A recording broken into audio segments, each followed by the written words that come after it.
quelles sont les règles et le bon usage en matière de prescription médicale de transport?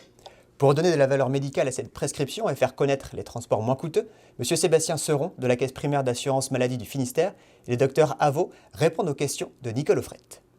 Monsieur Seron, bonjour. Est-ce que vous pouvez m'expliquer quels sont les transports qui sont pris en charge par la caisse primaire? Eh bien, la caisse primaire prend en charge les transports lorsqu'ils sont prescrits par le médecin. Il y a plusieurs types de transports. Les transports allongés, ce sont les ambulances, les transports assis, les VSL ou les taxis, et également les transports par véhicule individuel, voire également les transports en commun si le patient se rend à son lieu de consultation ou à l'hôpital par le bus par exemple. D'accord. Et qui prescrit la prise en charge? Alors la prescription est toujours faite par le médecin. C'est l'état clinique du patient, ses déficiences éventuelles qui vont nous décider à effectivement prescrire le transport. Donc que ça soit dans un hôpital ou que ça soit dans le privé, ça ne change rien pour la prise en charge, M. Seron? Ça ne change rien pour la prise en charge. Ce qui conditionne la prise en charge du transport, évidemment, il y a des règles administratives et également l'élément fondamental, la prescription médicale, que ce soit à l'hôpital, que ce soit chez un libéral en ville. Alors comment est assurée la prise en charge? Là, lequel de vous deux qui veut bien me répondre?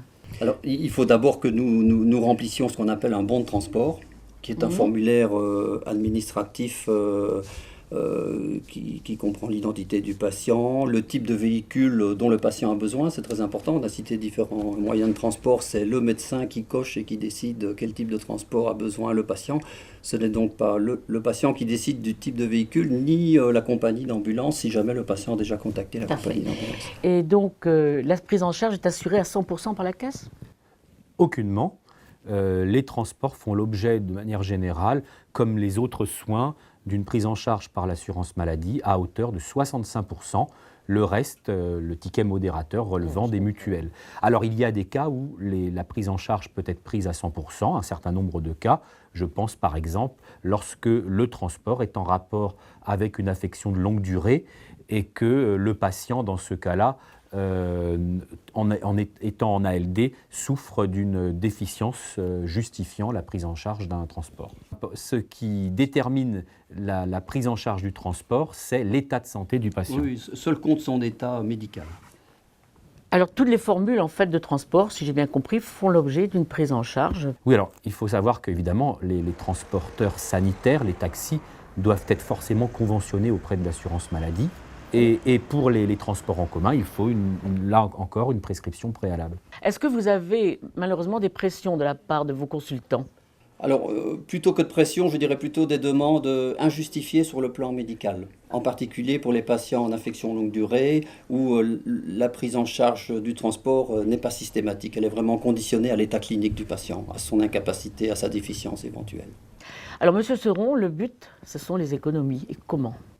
Alors le but, ce sont les économies. D'abord, le but, c'est de faire que les patients qui ont besoin d'un transport qui puisse être remboursé par l'assurance maladie en bénéficient forcément. Donc la logique, c'est pas de moins rembourser, mais d'être juste dans les remboursements pour investir l'argent éventuellement économisé dans d'autres soins, par exemple les nouveaux traitements, les maladies rares. C'est ça l'enjeu. Alors après, comment on peut faire des économies? Eh bien, effectivement, en garantissant bien que le transport que nous remboursons est adapté à l'état de santé du patient. Ça veut dire que quand le patient a besoin d'un transport comme un taxi ou un VSL, il faut absolument qu'on se garantisse de ne pas rembourser une ambulance qui générerait un surcoût, par exemple. Par exemple, la personne va régulièrement à une consultation, à des séances de dialyse. Elle peut se faire accompagner par la personne de son choix. Et le cas échéant, le transport sera pris en charge par l'assurance maladie.